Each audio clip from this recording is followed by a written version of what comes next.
నమస్తే అండి. విజయసాయి రెడ్డి ఈయన చేసిన కామెంట్స్ కొంత జగన్మోహన్ రెడ్డికి విజయసాయి రెడ్డి గారికి మధ్య ఏదో గొడవ ఉందని,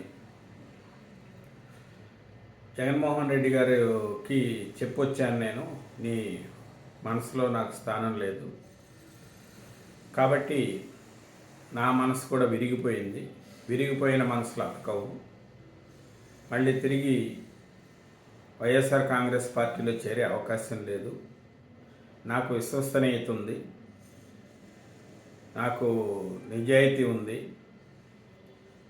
నమ్మకం ఉంది, నాయకుడికే నాపై నమ్మకం లేదు, నాయకుడే చెప్పుడు మాటలు వింటున్నాడు, అందుకే ఆ పార్టీని వదిలిపెట్టి బయటకు వచ్చాను. ఇవన్నీ కూడా ఆయన చెప్తున్నారు మీడియా వాళ్ళకి. వ్యవసాయం చేసుకుంటాను, ఇవి ఆయన చెప్పేటువంటి మాటలు. ఇవి నిజమా? ఇవన్నీ కూడా ప్రజలు నమ్ముతున్నారా లేదా ప్రజలకు నమ్మగలుగుతున్నారు? వాస్తవంగా ఆయన మాట్లాడే వర్షన్ని గమనిస్తే ఇప్పటికీ జగన్మోహన్ రెడ్డి గారిని మా నాయకుడనే సంబోధిస్తున్నాడు. ఇదంతా కూడా ఏంటంటే కేసుల నుంచి బయటపడటం కోసం జగన్మోహన్ రెడ్డి గారు విజయసాయి రెడ్డి గారు కలిసి ఆడుతున్నటువంటి ఒక నాటకం. ఆయన రాజ్యసభ వదులుకుంటే ఆ రాజ్యసభ కూటమికి వెళ్తుందని జగన్మోహన్ రెడ్డి గారికి తెలుసు, విజయసాయి రెడ్డి గారికి తెలుసు. కాకపోతే వాళ్ళ పైన ఉన్నటువంటి కేసులు, ఈయన ప్రతి కేసులో A2గా ఉన్నాడు. ప్రభుత్వంలో ఉన్నప్పుడు చేసినటువంటి అన్ని విషయాల్లో కూడా విజయసాయి రెడ్డి గారి పాత్ర ఉంది. కాబట్టి ఏంటంటే ఆ కేసుల నుంచి బయటపడటం కోసం, వీటితో నాకు సంబంధం లేదనే మాట చెప్పడం కోసం ఇవన్నీ కూడా మాట్లాడుతున్నారు. చాలామంది అనుకుంటున్నారు ఏంటంటే ఈయన అప్రూవర్గా మారుతారు, జగన్మోహన్ రెడ్డి గారికి ఇబ్బంది అవుతుంది అని. ఈయన అప్రూవర్గా మారరు. ఈయన ఏ రకంగానూ జగన్మోహన్ రెడ్డి గారికి నష్టం చేసే పనులు చేయరు. వాళ్ళిద్దరూ ఒకటే. ఒక అండర్స్టాండింగ్తోనే ఆయన రాజ్యసభ సభ్యత్వానికి రాజీనామా చేశాడు. ఈ రాజ్యసభ సభ్యత్వానికి రాజీనామా చేసే విషయం పైన కూడా జగన్మోహన్ రెడ్డి గారి యొక్క అనుమతితోనే చేశారు.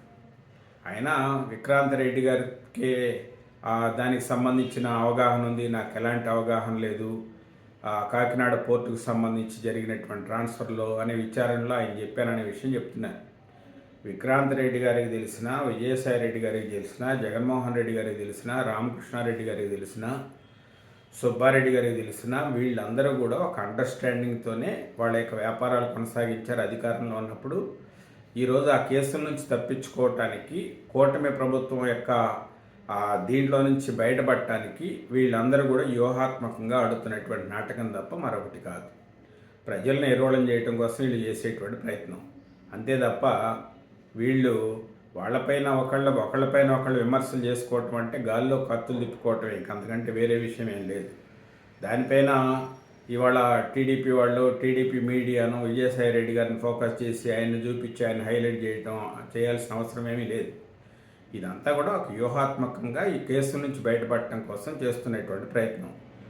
అంతకంటే గతంలో కూడా తెలుగుదేశం పార్టీ రాజ్యసభ సభ్యులు బీజేపీలో చేరిన విషయం చంద్రబాబు నాయుడు గారికి తెలుసు, అందరికీ తెలుసు. వాళ్ళు ఏంటంటే వాళ్ళ కేసుల నుంచి బయటపడటం కోసం అప్పుడు రాజ్యసభ సభ్యులు రాజీనామా చేసి బీజేపీలోకి వెళ్ళారు. ఆ రోజు బీజేపీకి రాజ్యసభ సభ్యులు అవసరం కాబట్టి. ఇవన్నీ చంద్రబాబు నాయుడు గారికి తెలియదు అంటే తెలుసు, ఆయనకు తెలిస్తే జరుగుతాయి. ఇవన్నీ కూడా పై స్థాయిలో జరిగే వ్యవహారాలన్నీ కూడా వాళ్ళ వ్యాపారాలు సవ్యంగా జరగడం కోసం, వాళ్ళ కేసుల్లోంచి బయటపడటం కోసం వాళ్ళు చేసుకునేటువంటి సర్దుబాట్లు తప్ప మరేం ఉండదు. దీనిపైన సామాన్య కార్యకర్తలు అనవసరంగా ఆవేశాలకు లోను కావాల్సిన పని అయితే లేదు. చూద్దాం ఏం జరుగుతుంది.